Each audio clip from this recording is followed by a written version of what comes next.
Hey guys, welcome back to my channel Aakanksha aspiration. Hope you all are doing good.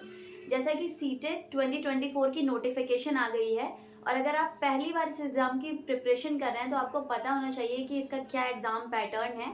तो वो सारी चीज़ें मैं आपके साथ डिस्कस करूँगी। क्या एग्ज़ाम पैटर्न है, कितने मार्क्स का पूरा पेपर आता है, नेगेटिव मार्किंग होती है कि नहीं होती है, किस तरीके से आप अपनी प्रिपरेशन को कर सकते हैं।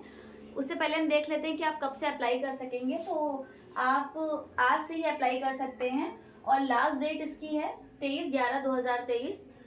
इसके साथ ही जो आपका एग्ज़ाम होगा वो जनवरी में होगा, 21 तारीख को। 21 जनवरी में आपका पेपर होगा, यानी कि आपको 1 मंथ 1.5 मंथ का टाइम है। इसके बीच में आपको पूरी प्रिपरेशन अपनी अच्छे से करनी है।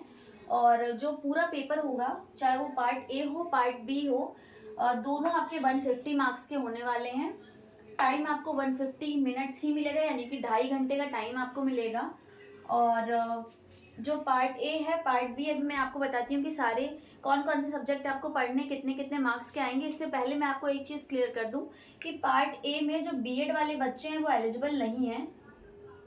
आप अगर आप देना चाहते हैं पेपर तो आप दे सकते हैं, लेकिन बीएड वाले बच्चे पार्ट ए के लिए एलिजिबल नहीं होंगे, प्राइमरी सेक्शन के लिए नहीं होंगे। तो मैं आपको ज़्यादा इस बात पे मैं कहूँगी आपसे कि आप पार्ट बी पे ज़्यादा फोकस करिए, क्योंकि इसमें अगर आप ये सीटेट आपका पार्ट 2 निकल जाता है तो ये आपको जूनियर वाला, तो आपको ये ज़्यादा हेल्प करेगा।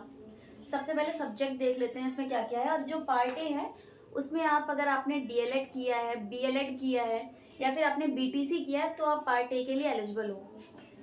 पार्ट ए में आपका लैंग्वेज 1 लैंग्वेज 2 आपको चूज करनी होती है और दोनों ही आपकी 30-30 मार्क्स की आती है। इसमें 15 मार्क्स की आपकी लैंग्वेज आएगी और 15 मार्क्स की लैंग्वेज आप जो भी सब्जेक्ट चूज करोगे उससे रिलेटेड पेडागोजी आने वाली है। फिर सीडीपी आपकी 30 मार्क्स की आएगी और ईवीएस आपकी 30 मार्क्स की आएगी। इसमें 1 to 5 की एनसीईआरटी आपको पूरी पढ़नी है। जितना अच्छे से 1 to 5 की एनसीईआरटी तैयार होगा उतना अच्छे से आपका ये ईवीएस भी तैयार हो जाएगा। मैथ्स भी आपकी 30 मार्क्स की आएगी, जिसमें 15 मार्क्स का आपका पूरा मैथ्स का सिलेबस रहेगा और 15 मार्क्स में आपकी सीडीपी पूछी जाएगी। मैथ्स से ही रिलेटेड जो पेडागोजी है वो चीज़ें पूछी जाएंगी। पार्ट ए प्राइमरी सेक्शन के लिए ये है। जब आप जूनियर सेक्शन में जाते हैं तो लैंग्वेज तो सेम है कि 30-30 मार्क्स की आएगी, और इसमें जो लैंग्वेज है उसमें आपका 15 मार्क्स लैंग्वेज से रिलेटेड, 15 मार्क्स आपकी लैंग्वेज की पेडागोजी से रिलेटेड। आप जो भी लैंग्वेज चूज़ करते हैं, आपकी एक नेटिव लैंग्वेज हो जाएगी, एक इंग्लिश हो जाएगी। तो जो भी आप चूज़ करते हैं लैंग्वेज, उसी से रिलेटेड पेडागोजी भी आएगी और आपके क्वेश्चंस भी पूछे जाएंगे। उसके बाद जो दूसरी चीज़, जो इसका बड़ा पार्ट है, वो है आपका सब्जेक्ट साइंस और मैथ्स या फिर एसएसटी। अगर आपने बीएससी किया है ग्रेजुएशन में तो आप साइंस और मैथ्स के बैकग्राउंड में जाएंगे। अगर आपने बीए किया है, बीकॉम किया है, तो आप एसएसटी की तरफ से जो फॉर्म है वो फिल करेंगे। फॉर्म फिल करते ही टाइम आपको ये चीज़ें भरनी होंगी, तो थोड़ा सा ध्यान देकर आप फॉर्म फिल करिएगा। साइंस और मैथ्स के लिए आपको पूरी एनसीईआरटी पढ़नी है 6 to 8। और अगर आप साइंस एनसीईआरटी से पढ़ेंगे तो ये कवर हो जाएगी। मैथ्स के लिए भी यही चीज़ है। और एसएसटी के लिए जो आपके जितने भी सब्जेक्ट हैं, हिस्ट्री, ज्योग्राफी, इकोनॉमिक्स, पॉलिटिक्स, सारे सब्जेक्ट आपको एनसीईआरटी से क्लास 6 to 8 पूरे पढ़ने हैं और इससे आपका ये एसएसटी भी प्रिपेयर हो जाएगा। अगर आप एनसीईआरटी नहीं करेंगे तो आप सीटेट समझ लीजिए आपसे नहीं निकलेगा। तो एनसीईआरटी अगर आपने कर ली तो सीटेट आराम से निकल जाएगा। फिर सीडीपी जो कि कॉमन है, लेकिन सीडीपी इसमें जो पूछी जाती है वो 6 to 8 के जो क्लास के जो बच्चे हैं उनको देखकर इसके क्वेश्चंस होते हैं, थोड़े से हाई लेवल के होते हैं। जो आप पढ़ोगे, क्वेश्चंस देखोगे तो वो चीज़ें आपको समझ में आ जाएंगी।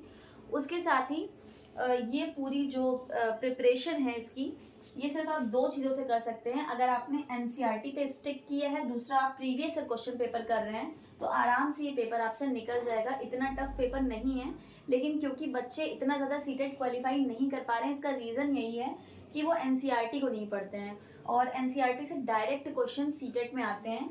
इस बार आपको क्या करना है, आपको एनसीईआरटी पढ़ना है प्लस आपको प्रीवियस ईयर क्वेश्चन पेपर करना है। अगर ये 2 चीज़ें आप करेंगे तो आपका आराम से जो सीटेट है, चाहे वो प्राइमरी वाला हो या जूनियर वाला हो, दोनों ही निकल जाएगा। प्राइमरी के लिए बीएड एलिजिबल नहीं है और सेकेंडरी जो जूनियर वाला है उसके लिए बीएड एलिजिबल है, उसमें आपका डीएलएड एलिजिबल नहीं है। अगर आप देना चाहो तो दे सकते हो, लेकिन उसकी कोई वैल्यू होगी नहीं। साथ ही बिहार में भी वैकेंसीज आने वाली हैं और अगर आप सीटेट में पहली बार अपीयर होने वाले हो तो हो सकता है, चांसेस हैं कि आपको जो पेपर है वो देने को मिल जाए, क्योंकि पिछली बार भी इन्होंने यही किया था। प्राइमरी का जब पेपर आया था उसी टाइम सीटेट का भी पेपर था, उससे पहले सीटेट की नोटिफिकेशन आ गई थी, तो इन्होंने अपीयरिंग कैंडिडेट्स को भी मौका दिया था। तो क्योंकि इस बार भी आज नोटिफिकेशन आने वाली थी बिहार की वैकेंसीज़ की, लेकिन आज आई नहीं है, और उससे पहले सीटेट की नोटिफिकेशन आ गई है। तो उम्मीद है कि सीटेट वालों को इस बार भी अपीयरिंग कैंडिडेट्स को सबको मौका मिलेगा। तो आप अपनी प्रिपरेशन स्टार्ट कर दीजिए। साथ ही मैं अपने चैनल पर साइंस की पूरी सीरीज़ चला रही हूँ, आप वो सीरीज़ से जुड़कर अपनी प्रिपरेशन 1 मंथ में बीपीएससी के लिए बहुत ही ज़्यादा स्ट्रॉन्ग कर सकते हैं। तो आज यही इतनी आपको बातें बतानी थी मुझे। अगर आपने फॉर्म अभी तक नहीं फिल किया है, स्टार्ट मतलब आज ही से स्टार्ट हुआ है, तो आप स्टार्ट कर दीजिए फॉर्म फिल करना। और एग्ज़ाम आपका 31 तारीख को होगा। खुद को प्रिपेयर कर लीजिए, एनसीईआरटी पढ़िए, सिर्फ एनसीईआरटी पे स्टिक कीजिए, चीज़ें हो जाएंगी। Thank you so much.